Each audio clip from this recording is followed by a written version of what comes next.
You are listening to KSG Podcast. This is a short, crisp, concise, exam-oriented, edited editorial for civil services aspirants. In this podcast, we are going to talk about diplomatic battle in G20. Source for the content is HARSHA KAKAR's article for the Statesman.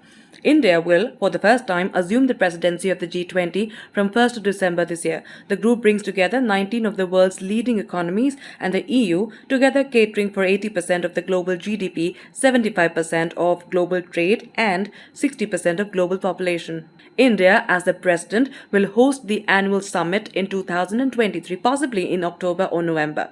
The annual summit is attended by, apart from G20 members, a number of guest countries invited by the host in conjunction with other members. Several regional and international organizations participate, adding global flavor to the summit. In preparation for the summit, there are a collection of meetings at different levels. A government spokesperson recently announced that they intend to conduct a few preparatory meetings in Jammu and Kashmir.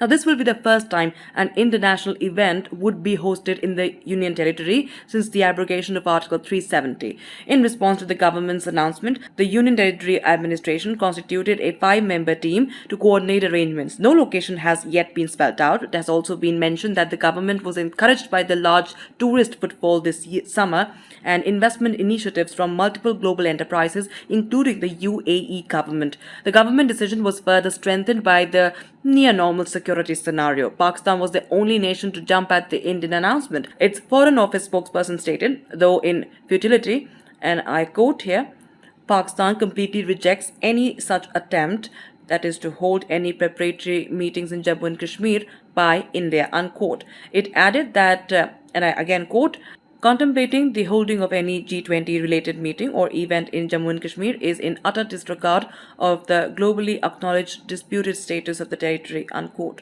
Now, as usual, Pakistan harped on fake human rights abuses in the region. Pakistan, in panic, began a diplomatic campaign to request G20 nations to reject any Indian proposal for preliminary meetings in Jammu and Kashmir. Sadly, Pakistan is aware that its objections carry limited diplomatic weight.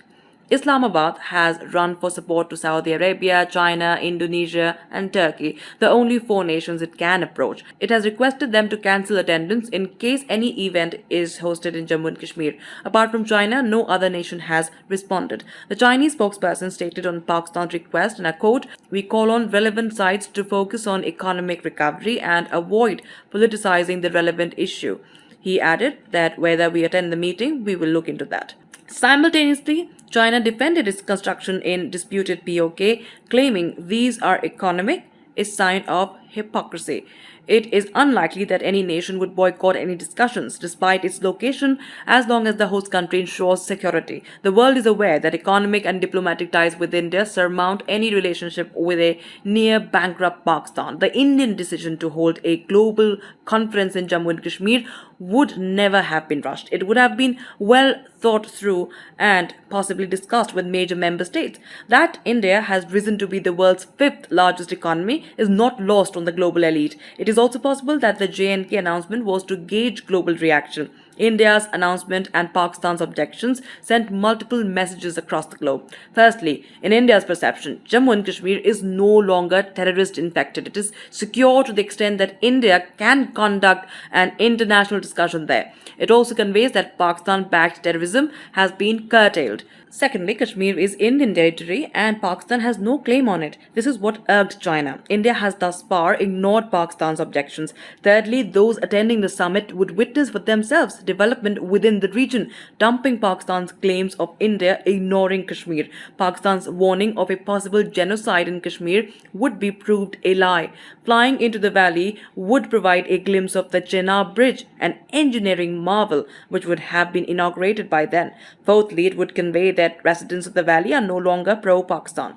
For Pakistan, this would be a setback to its demand for resolution of Kashmir under UN aegis. Fifthly, it would push the few murmurs which still flow on the restoration of Article 370 into the dustbin.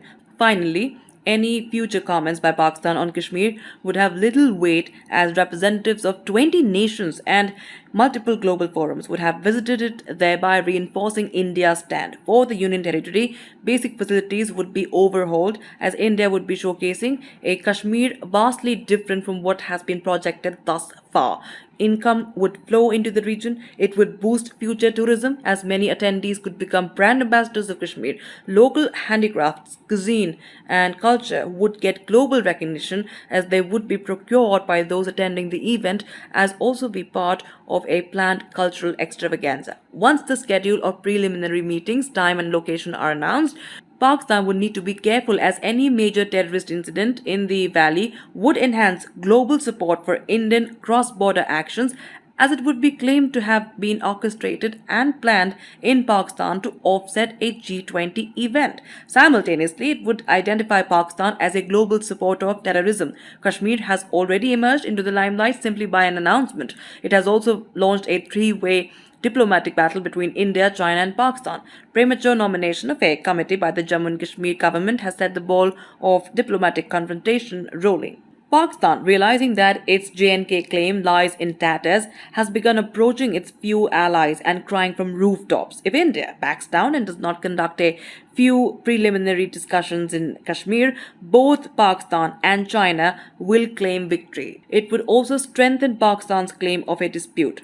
It may also provide fuel to the opposition and Kashmir-based political parties to target the government on its normalcy claim alongside failure of diplomacy. The reverse would happen in case Jammu and Kashmir becomes a venue for discussions. A diplomatic battle has commenced which the Indian government must win.